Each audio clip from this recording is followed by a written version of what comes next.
हा पुढचा प्रश्न आपल्याला असं दिलंय की 484 गुणिले 144 यांचा गुणाकार आपल्याला दिलेला आहे 69,696.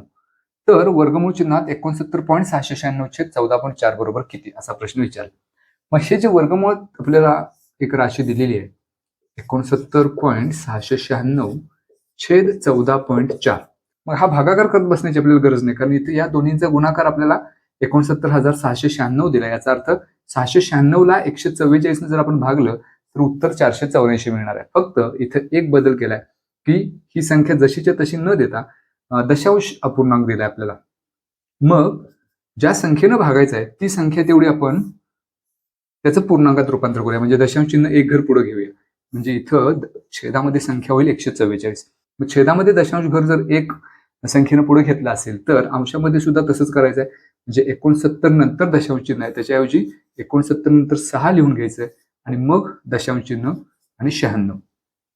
आता 144 या संख्येला आपल्याला भागायचं आहे आणि हे सगळं किंवा हा जो सगळा भागाकार आहे तो वर्गमूळ चिन्हामध्ये. मग ह्या संख्येला म्हणजे 69,696 ला जर आपण 144 न भागलं तर उत्तर आपल्याला मिळेल 484. पण इथं जर डेसिमल आपल्याला घेतलेलं असेल तर 696.96 याला 144 जर आपण भागलं तर उत्तर येईल 4.84. म्हणजे या वर्गमूळ चिन्हामध्ये 696.96 छेद 144 हा भागाकार मिळेल 4.84. आता 4.84 वर्गमूळ घ्यायचं आहे. आपल्याला माहिती आहे की 484 वर्गमूळ 22 आहे, पण इथं डेसिमल आहे म्हणून याचं वर्गमूळ घेताना आपल्याला 2.2 घ्यावं लागेल.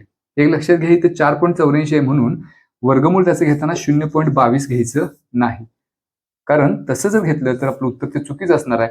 तर 0.22चा वर्ग 4.84 येत नाही तर तो येतो 0.0484.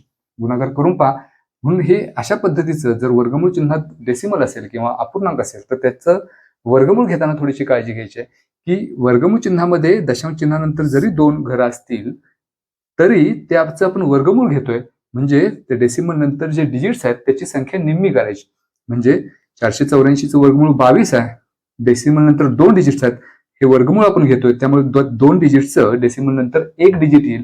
म्हणजे इथं डेसिमल घ्यायचंय 2.2. याचा अर्थ वर्गमुळात 4.84चं वर्गमूळ येईल 2.2.